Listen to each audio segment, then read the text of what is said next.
Hi there. This is Fisico 2021, Alba International Physical Theatre Festival. We have our little corner called Fisico Lounge. And today in our little intimate lounge, virtual lounge, we have a great guest who is going to be the last guest for this summer. After this interview, we're going to take a summer break because I'm very tired. And certainly my guest is as well, because he's Steve Gove, the director, the director of the Prague Fringe, and which kind of occurred simultaneously with our festival. But we don't want to talk about us today. We want to talk about the Prague Fringe, a festival, a Fringe festival that's a long story.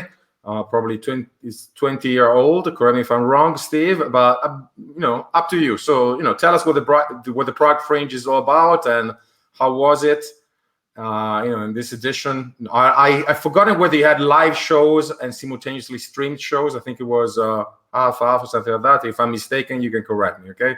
Go ahead. Well, in the last 12 months, we have had some live theatre and we have had some recorded stuff. So you're quite right in that sense. But the festival that we've just literally done was completely digital, and it was international work that was submitted to us through an application process. We'd never done this before. We didn't know if we'd get 5,000 applications or 5. And we got a healthy number of 50, which we were quite pleased about, actually.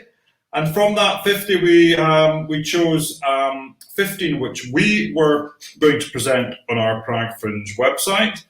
And our recent and new partners, a streaming platform called Dramox, which I can talk about in a bit, they took up another 11 shows from there. So 11 companies have signed contracts, 1 to 3 year contract, and their work will be shown on Dramox, which is kind of like a Netflix for theatre.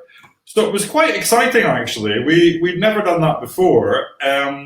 And it seemed to be working. So we're about to do another round of that. That's coming up. I'll stop talking so that you can answer more questions. No, that's okay. Otherwise, it might become a bit of a TED talk. Okay, no, that's all right. I'll keep moving the conversation forward. First of all, now the Prague Fringe, I was honored to participate in the Prague Fringe twice, and it goes without saying that Prague is an incredible city. Really nice city, just like one of a kind. And I would say that the Czech Republic in general is very strong in theater. There are historical reasons, there's a lot of reasons. You probably want to explain that yourself or whatever. And the Prague Fringe, because it's a festival that tries to be as inclusive as it is possible with audiences of different nationalities, really select shows which are very near what we do, physical theater. So, Joe, I wanted to take you back just a second in time and just tell us, just the history of the Prague Fringe, if you can explain us, because it's not solely a stream festival. Okay, there was COVID and so on and so forth, but it really is something, very peculiar. It's got its own personality, its own vision. So if you can just tell us, in a nutshell, how it all started, how long you've been doing this, and stuff like that. For sure. Well, I'm obviously not Czech. I'm Scottish, and I had been living in Prague for a number of years. It's surprising, I know, to believe that I am from Scotland, but I am. But I've been living here a couple of years, and I was kind of really missing Czech English language theatre. So originally I decided I was going to start an English language theatre festival, and we were coming up with names, the Prague International English Language Theatre Festival. It sounded awful and really boring. And we thought, why don't we just start a fringe and really just kind of kickstart something that's not just about English language theatre, but international theatre that's accessible to all, even without any English language skills. And it's true what you're saying. There's a theatre on every corner. There's 2 theatres on every corner and 1 on every part of every street. So it's an amazing country and an amazing city for theatre. And when we decided that we're going to start the Prague Fringe, Havel was still president. So we had a playwright as a president, and it just seemed to fit. The fact that you could not bring enough theatre to this country, it wouldn't matter. It wasn't going to be like bringing coal to Newcastle. It would enhance what we were doing here. So we just got going, really, and none of us really knew how it was going to go. And in early June 2002, we started with the first Prague Fringe, and I happen to have a copy of the brochure here. Wow, great. It was tiny, titchy tiny, just a few days. We had about 12 acts, so they performed 60 performances. So that was it. But we've kept it little. This is the thing that's kind of unique about our festival. Even although it's existed for 20 years, about 10 years ago, we decided that we didn't really want to grow and become a sprawling kind of like mega festival like some of the ones that exist. And they're okay. I like these big festivals too. But, we actually thought, people like this. Audiences like this. The artists like this. And Jim Haynes, who many of us know, who sadly passed away earlier this year, he was the kind of one of the founding fathers of the Edinburgh Festival Fringe. He came to Prague and I said, "Okay, Jim, give me a quote." And he said, "Prague, it's like Edinburgh in the 60s, intimate, fun and friendly." And I loved that. And I thought, that is it. That just sums up the spirit of the sense of things, We never wanted to become a big festival. So we're only 9 days. We're only 10 theatres. We're 50 theatre companies, which is not tiny, but we're not sprawling and huge like some of the other fringe festivals. Well, that's good. So you started with a clear vision, and that's very nice. And moving on, and then we're going to speak about Dramox as well. Okay, I'm just going to go very fast here. First of all, amazing venues. That's one thing about Prague in general. You can, like you said, you can find incredible venues pretty much everywhere, and incredible city. And I would say also a dedicated audience, given that the festival has been going on for so long, and which is very good. One thing which I noticed, meeting various festival directors, you're one of the few who hasn't aged. It's probably because you stay small. It's probably because you stay small. No, seriously, because people have no ideas how tiring it is to direct a festival. It is a year-long process, and looks very kind of easy from the outside. Well, from the inside, regardless of that, people still say to me sometimes, "So what do you do when it's not the festival?" And my answer typically is, wait for the next one to come.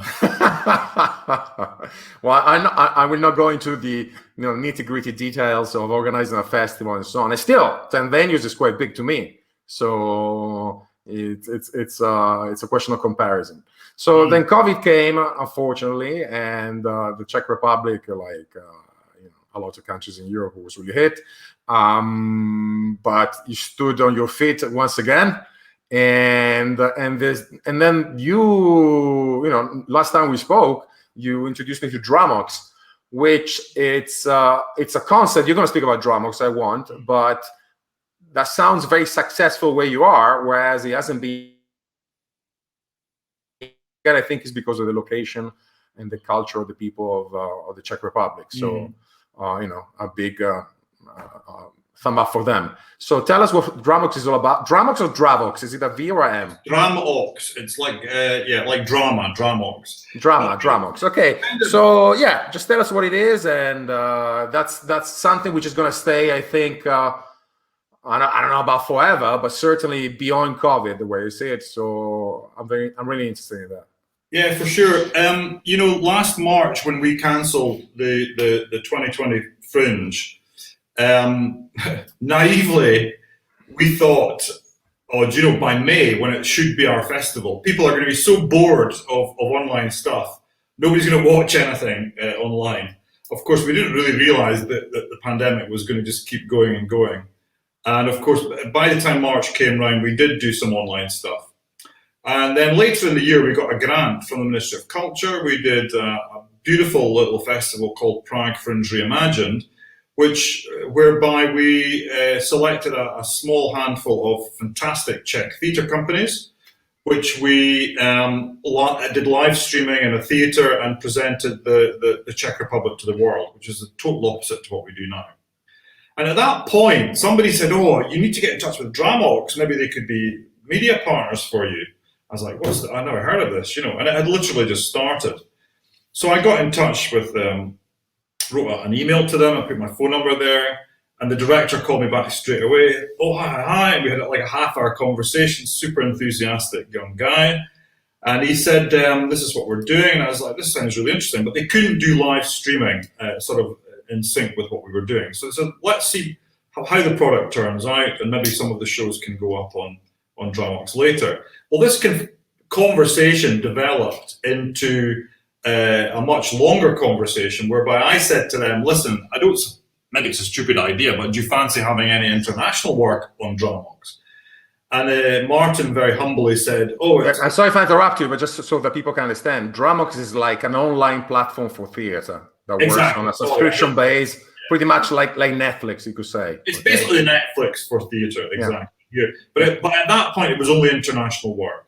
Sorry, only Czech work. So I was proposing to Martin perhaps to have an international element. Of course, he thought of that, of course. And he said, "I'd really like to work with you." So to cut a long story sort of short, basically I ended up working with them. And this is now the 5th month I've been working very intensely with them and connecting them with international theatre practitioners around the world, theatre companies, theatres, producers, and of course I introduce yourself to them, and you've got one of your shows up there already now, which is great. So it's kind of really working, and they decided actually fairly, not right at the very beginning of start setting Dramox up, but fairly soon after, they decided that they didn't want this to become a COVID solution. They wanted it to become a long-term project. And so they're in the process. In the coming weeks, they are going to be internationally available. Currently, it's just available in the Czech Republic. And they've got a bunch of translators, and you're going to be able to watch fantastic Czech productions, right all the way from the Czech National Theatre down to lesser known small independent fringe theatre with English or French or Italian subtitles, which is amazing. So that's going to be super interesting. And, in terms of what I've been doing, there are already 6 international theatre companies up there. And there's a bunch of others that are going to go up this week coming. And then it will just keep flowing over the next few months as the contacts that I've been making for them will blossom into other things.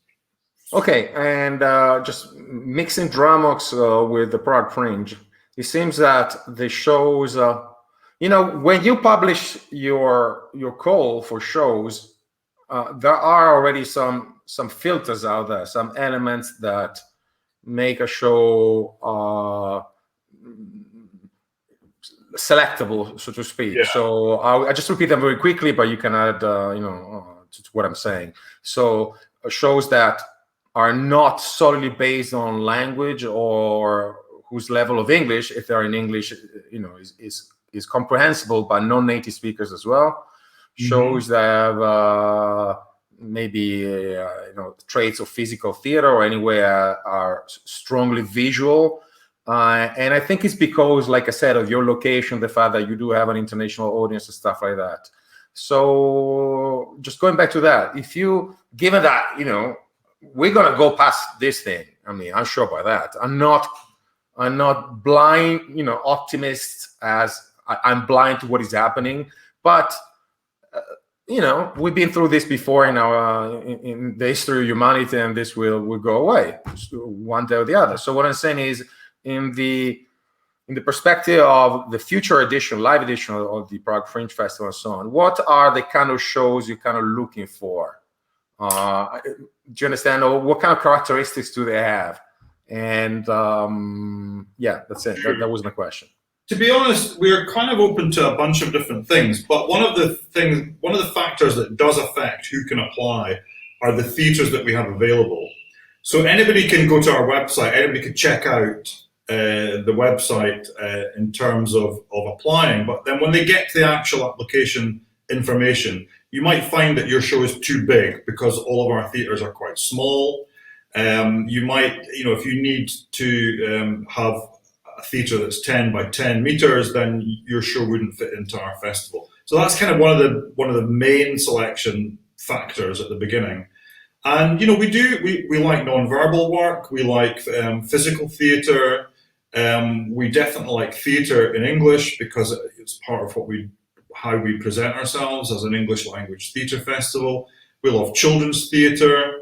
We've got a big audience of kids that come to our festival in normal times, and little bit of music. We wouldn't typically take much music. There's a huge music scene in Prague, and all the bars and cafes have music normally, and it's typically for free. So it's a trickier one for us to sell, singer-songwriter, say for example, or such like and so forth. Bit of comedy we do have. We limit that a little bit because it's predominantly a theatre festival. But actually, going forward, we really enjoyed the Fringe Reimagined that we did in November last year, and we do plan to retain a little bit of that. I think it was great for young Czech theatre companies to get the opportunity to be viewed around the world, even although it's digitally and on your computer or whatever. But this whole thing about digital and watching things online, I think we've just been fast forwarded into the future somehow. Mm-hmm. Already for a number of years, we've been quite used to going to cinema. Around the corner from here, there are cinemas that normally present the National Theatre of England or the Metropolitan Opera or whatever. We're kind of in the zone to watch live performance that's been recorded. And I think what's happening now with Dramox and other similar platforms around the world is it's kind of what was perhaps going to happen anyway, perhaps not so quickly, and perhaps not now, but it has happened now, and it has happened extremely quickly. So I think we're kind of living in a little bit of the future at the moment in terms of that.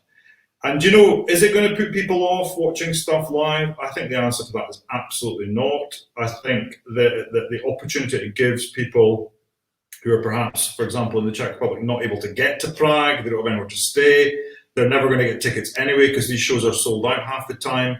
And they're suddenly able to see this incredible world that was behind a closed door that they were never able to access before for a million reasons, let's say. So, and are the people that normally go to the theatre, are they going to stop going? Definitely not. I mean, I've really enjoyed watching online theatre. I'm going to continue to watch it, but I'm going to be right back in the theatre as soon as I can be. So I think there's going to be different elements of this that are going to continue through in the Prague Fringe in the coming years. And we're certainly planning to cooperate with Dramox going forward into next year as well. And we've already launched now the second round of applications for Prologue. So we're calling it P2, but it's Prologue Round 2. And so any theatre companies that have recorded work can be pre-COVID times with an audience, it can be COVID times without an audience, but it kind of has to have a sort of sense of being a theatrical production. So sorry if I interrupted that, because it may be interesting for anybody watching this video. You have published the second call. When is the expiration date? In the coming, I think it's the 16th of July. I can't remember off the top of my head. 16th of July. Well, I'll add the info on your website, onto this conversation. Yeah. I'll add a caption so don't worry about that. Fantastic. Okay. All right. Listen, I think we're pretty much done because I know you're very busy. And one thing about the future, and I'll tell you what happened with me, based on my personal experience, because I see a lot of people kind of getting back to normal, you could say, as nothing has happened. In my case, I think COVID has changed. First of all, it has changed, it has changed me inside, my vision, where I was going, my direction, and so on and so forth.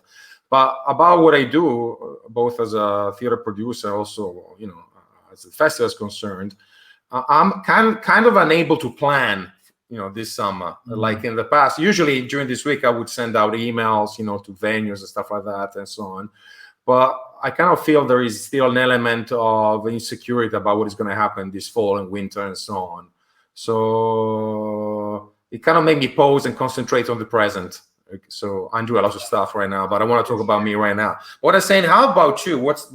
How's your vision for the future? I mean, is your vision, okay, May 2022, is your vision, well, maybe we can do something this autumn, this fall? Are theater opening up in the Czech Republic? Are they publishing a winter season? I'm very curious about that. Are theaters planning for the winter and fall over there?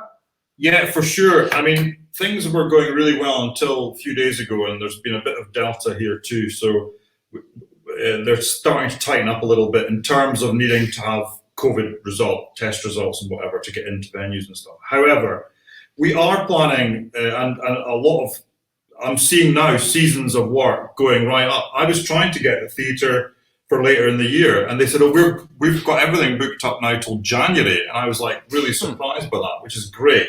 So people are going ahead, trying as best they can to work something out and to get programs in the theatres and stuff. Now, we haven't launched any announcement on this yet, so it's kind of a bit of a not secret, because we will launch it very soon, but let's just say people watching this will perhaps get this information a little bit earlier than others. That's okay. Keep it a mystery, because it enhances curiosity. So don't worry.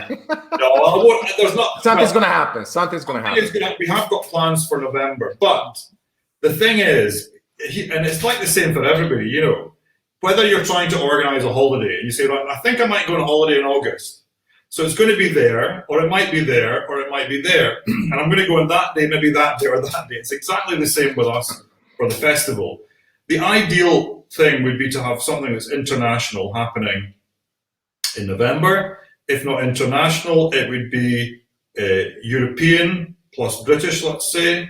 If not that, then it'll be just European. If not that, Czech. If not that, then Prague. And the worst case scenario, we will continue and we will do something, and it will be a copy of a similar a version of what we did back in November last year, which will be live Czech theatre being broadcast around the world via our high quality. I don't think it's going to be a worst case scenario, but the point is if it's going to be something in between.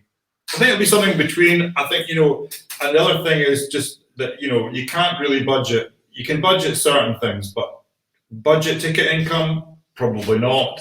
Can you budget I don't know, extra sponsorship? Possibly not. If you've got your sponsorship tied up already, it's very tricky. We've got like several versions of the budget going at any given time, several versions of the festival going at any time. And I think we've just all learned to adapt to the current situation. To live in uncertainty, in a way. I mean, earlier today I was trying to book a ticket for Scotland. I thought, well, if I go then, I might have to quarantine, which means that once I've quarantined, well, I just book the ticket for the next week, or do I do? And you just think, do I bother, or do I just wait till the day before? Well, of course, when you're talking about tens of people and hundreds of people in certain cases, it is important to at least make some kind of plan. And I had a meeting yesterday, funnily enough, with the directors of the theatre that you played in Prague, Studio Rubin, and they've got plans for the autumn and winter, and we've got a few dates reserved with them. But they're busy; they've got things booked up. And the place that I met them was another theatre, and they had a big program outside of things coming up in the coming months. And so I think people are just saying, look, we just got to do it and say it's happening, and if it has to stop again, then it will have to stop again, but hopefully not anyway. Okay, listen, for people that want to get in touch, well, maybe not with you personally, so that was my phone, but with the Prague Fringe and so on, if you can remind us the website and Dramox as well, if you remember the contact. Yeah, sure. Well, it's just fringe.cz or praguefringe.com. Everything's up there. You can contact us via the website. Absolutely no problem at all to get in touch with myself or whoever. And there is information about Dramox up there too. It's kind of within the application section at the moment, but there'll be a banner going up. So it's there. It's a soft launch. It'll be launched properly later today or tomorrow. And then we'll have an advertising campaign over Facebook. So if you follow us on Facebook or whatever Instagram, you'll see the adverts coming up there. But the information is basically on the website, Prague Fringe. Okay. All right, Steve, stay with me for a second. We're going to end the broadcast. Thank you very much, Steve Gove from Prague Fringe in Prague. Grazie mille. Okay, thank you. Bye-bye, Steve. Stay with us, though. Don't leave us.